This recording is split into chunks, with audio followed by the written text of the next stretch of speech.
Imagine if these little piggies or some wild grass could help you heat your house or drive your car.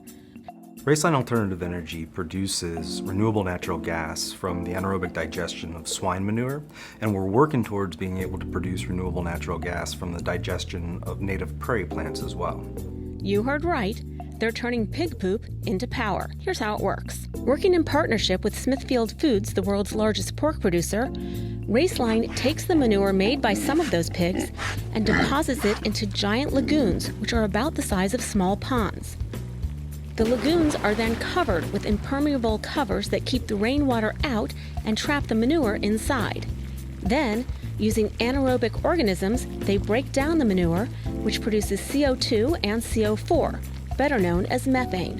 While methane is a highly destructive greenhouse gas if it gets into the atmosphere, instead they capture it, inject it into natural gas lines, and transport it across the country. Today, we'll produce about 140,000 decatherms or million BTUs. That equals about 2 million gallons of gas per year.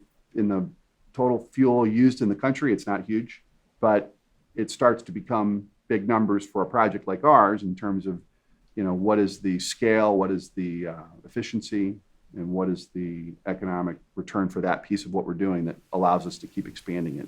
One way they're hoping to facilitate that expansion is by planting prairie grass, which can also be converted to biofuel onto what is called marginal land. So marginal land, generally speaking, or highly erodible land, is land that it's not the most productive food-producing land, high slope, so it's going to have a propensity to erode in any kind of real rainfall, doesn't hold topsoil very well, and normally is not profitable to farm. That type of land can be productive in a native grass use. 20 to 30% of the root structure of prairie dies off every year, which is effectively sequestering carbon. And it replenishes that every year by carbon that is pulling from the atmosphere. So you get this constant deposit of carbon, which becomes that good soil that, formed the breadbasket of the U.S., which was all prairie before we turned it all into corn and bean farmland. The grasses from this prairie restoration can be harvested and put into an anaerobic digestive machine that breaks down the plants and turns them into a renewable natural gas. In addition, the prairie grass itself creates wildlife habitats, and because its roots often grow 10 to 15 feet deep, it helps prevent erosion and runoff.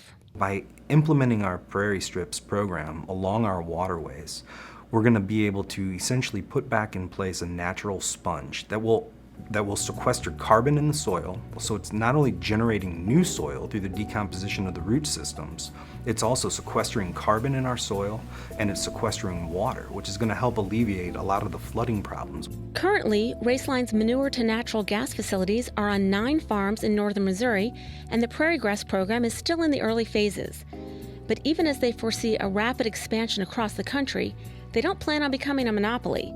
Their goals are much more altruistic. The solutions will become something that we'll want to share, though. We don't want to keep it all to ourselves. We're trying to teach others how to do the same thing so we can get quicker adoption of these solutions.